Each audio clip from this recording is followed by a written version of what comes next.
Assalamualaikum warahmatullahi wabarakatuh Sobat VMC. Jumpa lagi bersama saya Tony Kristanto, masih dari Bumi Mojopahit Channel Mojokerto. Dan saat ini masih dalam suasana bulan suci Ramadan. Saya doakan Sobat, apa yang menjadi cita-cita kalian ini akan dipermudah oleh Tuhan Yang Maha Kuasa. Dan juga saya mendoakan buat kalian semuanya agar senantiasa sehat dan juga semangat di dalam belajar Tosan Aji. Sobat, untuk di episode kita kali ini saya ingin mengajak panjenengan semuanya untuk mereview, yaitu kita akan unboxing dari dua buah paketan. Saya telah mendapatkan dua buah paketan dari teman saya yang ada di Trenggalek. Jadi ini kemarin saya mendapatkan, yang pertama adalah peci kurung dan yang kedua adalah ini berbentuk pusaka. Nah, ini sobat, kita nanti akan melihat bersama-sama seperti apa sih wujud dari kedua pusakanya. Untuk itu langsung saja kita akan mengunboxingnya bersama-sama. Oke sobat, kita langsung saja untuk membuka di paket yang pertama. Nah, ini adalah peci kurung. Jadi kalau untuk saya pribadi sobat semuanya, saya sendiri juga kurang tahu peminat atau juga penggemar dari peci kurung ini ternyata sangat banyak sekali sobat. Dan beberapa kali saya mendapatkan peci kurung itu pun juga langsung termahar. Nah, ini pun juga ada salah satu dari ini subscriber saya, itu pun juga kapan hari beliau berpesan, Mas Tony, kalau ada peci kurung lagi silakan saya dikabari. Nah, ini kebetulan kemarin tuh saya mendapatkan dari salah seorang rekan saya. Jadi beliau bisa dikatakan peci kurung ini memenuhi dari kriteria saya. Jadi saya meskipun lah katakan ada peci kurung, tapi tidak serta-merta terus saya ambil gitu. Jadi saya tetap akan menyeleksinya. Nah, dan ini kemarin masuk atau lolos di seleksi. Nah, ini adalah peci kurungnya sobat. Nah, ini adalah peci kurungnya. Dan untuk ini, untuk di dadernya ini sangat bagus sekali. Nah, ini dadernya bagus. Nah, dan juga untuk di pecinya, kalau panjenengan melihat, nah ini dia panjang. Dan untuk di kerisnya kemarin saya tanya, Mas, untuk di kerisnya ini bekas keris apa? Nah, ini adalah bekas keris tilam upih kata beliau. Nah, ini masih panjang dan juga untuk dadarnya pun juga ini dadar bagus sobat. Nah, jika di antara sobat semuanya ini ingin mengetahui, Mas, apa sih keistimewaan dari peci kurung itu, silakan kalian tonton video saya daya tuah peci kurung. Nah, di situ nanti akan saya jelaskan. Nah, ini. Oh ya, saya juga ingin mengingatkan kepada panjenengan sobat semuanya bahwasanya kemarin itu ada yang bertanya seperti ini kepada saya. Di video kalau nggak salah meminyaki pusaka, bahwasanya Mas, untuk di pecinya apakah juga perlu diminyaki? Nah, seperti itu pertanyaannya. Saya jawab ya, kalau memang dimungkinkan silakan panjenengan minyaki Pak. Apalagi kalau dilihat sudah dalam keadaan dia berkarat.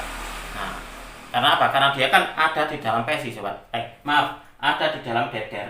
Nah, seperti ini. Nah, seperti ini. Saya pun juga terkadang saya buka, jadi dadarnya ini saya buka lalu saya lihat kalau sekiranya itu tidak berkarat, karena kan kalau dari saya kan semuanya ini ada ada plastiknya, dan di bagian pecinya pun juga ini ada plastiknya, itu tidak saya lepas. Nah, itu kalau ada karatnya atau timbul dari karatnya, maka akan saya minyaki, tetap saya minyaki. Nah, setelah itu saya minyaki ke bilahnya. Nah, itulah kenapa kalau di antara sobat semuanya ini kemarin itu yang bertanya apakah perlu untuk diminyaki, ya memang perlu, meskipun lah katakanlah tidak terlalu sering. Kalau untuk di bilahnya, kalau untuk saya gitu menyarankan kepada panjenengan setiap 40 hari sekali atau pas hari weton panjenengan, biar apa? Biar ada sinkronisasi antara pusaka dan juga pemiliknya, itu seperti itu. Dan kalau untuk di pecinya itu bisa dilihat atau dicek setiap 2 bulan sekali, itu bisa, atau 3 bulan sekali. Pokoknya usahakan panjenengan tidak sampai luput untuk mengeceknya, tidak sampai luput untuk merawatnya. Itu seperti itu kalau saya sobat. Karena saya pun juga sering meminyaki, bukan cuma bilahnya saja, tapi juga dengan pecinya pun juga saya minyaki sobat. Karena jangan sampai karena tidak pernah dibuka, akhirnya nanti pecinya itu jadi peci kurung. kan sangat disayangkan sekali gitu loh. Sebenarnya apa ya, bisa dikatakan jangan sampai gitu loh, jangan sampai akhirnya karena kelalaian kita gitu dalam merawat pusaka, kita sudah keenakan untuk merawat bilahnya atau meminyaki pusaka bilahnya, tapi lupa untuk meminyaki pesinya.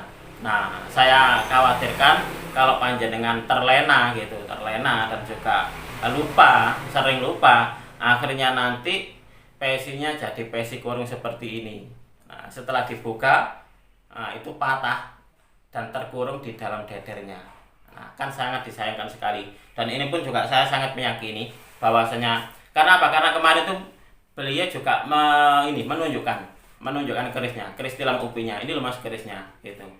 Wah, sangat sayang sekali. Padahal kalau saya melihat waktu itu, untuk di kerisnya sendiri tidak begitu korosi, tidak begitu tidak begitu berkarat gitu. Tidak begitu berkarat. Nah, kemungkinan untuk DPSI-nya ini beliau luput, mungkin pemiliknya tidak pernah dicek, tidak pernah dibuka, tidak pernah diminyaki. Akhirnya termakan karat dan juga akhirnya terputus, tertinggal di dalam deder. Akhirnya menjadi pesi kurung seperti ini sobat. Nah, kalau melihat dari sandangannya, ini kan dedernya seperti ini. Nah, berarti kemungkinan ini adalah kerisnya keris bagus sobat. Karena apa? Karena sandangannya pun juga ini sandangan bagus. Ini adalah deder bagus loh ini, garap bagus ini. Nah, seperti ini. Coba. Ini ada yang pertama, yaitu pesi kurung, dan juga saya mengingatkan kepada panjenengan untuk selalu mengecek pesinya. Jadi kalau ada yang bertanya apakah pesinya juga perlu untuk diminyaki Mas Tony, ya perlu jika itu memang diperlukan. Meskipun lah katakanlah tidak sesering kita meminyaki bilah, tapi harus dicek pesinya juga sobat. Apalagi pesi itu kan bisa dikatakan tempatnya kan berada di dalam gitu.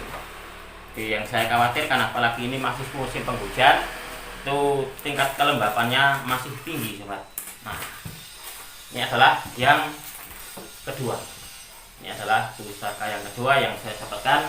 Ini pun juga saya dapatkan dari salah seorang rekan tosan aji saya dari Trenggalek. Hanya saja berbeda orang. Dan biasanya sobat, saya mendapatkan pusaka-pusaka bagus ini dari beliau ini, dari kedua orang ini. Jadi beliau adalah bisa dikatakan hunter saya. Yang dia dapatkan itu kebanyakan itu sobat, kebanyakan adalah pusaka-pusaka lokasian. Nah ini kalau untuk warangkanya sebenarnya kayaknya ini warangka bagus. Hanya saja mungkin ini pernah dicuci sobat, dicuci sama air. Tapi setelah dicuci, katakanlah bersih, sudah finish, berhenti sampai di situ, tidak dilanjutkan lagi. Nah, seperti ini. Jadi mungkin ini kotor gitu. Nah, kotor lalu dia dicuci sama air. Jadi akhirnya seperti ini. Kalau saya melihat kok kayaknya ini untuk di kayunya kok kayaknya bagus. Coba nanti akan saya serviskan dulu ke tukang warangka saya. Karena saat ini tukang warangka saya maupun tukang warang saya ini sedang sakit kedua-duanya. Jadi tidak enak badan. Saya bertanya, apakah sudah selesai ini untuk digarapan warangannya mas? Waduh mas, awakku remek katanya gitu, badannya lagi nggak enak badan. Lalu waduh ini molor lagi nih. Terus saya ke tukang warangka saya pun juga seperti itu. Beliau bilang, ngapunten mas Tony, ini nembe badannya nggak enak badan. Waduh. Oke sobat, kita akan melihat ini wujud dari pusakanya seperti apa ini. Nah ini adalah pusakanya sobat. Nah ini kapan hari beliau bilangnya adalah sangklat. Jadi ini masuk dapur sangklat. Jadi dialognya 13, 1, 2, 3, 4, 5, 6, 7, 8, 9, 10, 11, 12, 13.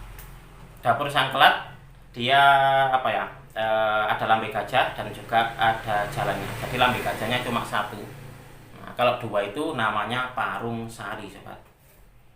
Nah, ini adalah pusakanya. Kalau untuk di pamornya kayaknya ini masuk di pamor apa ini sobat? Bagian sini kalau panjenengan melihat ini kayak banyu mili. Nah, di bagian sini ini kayak banyu mili.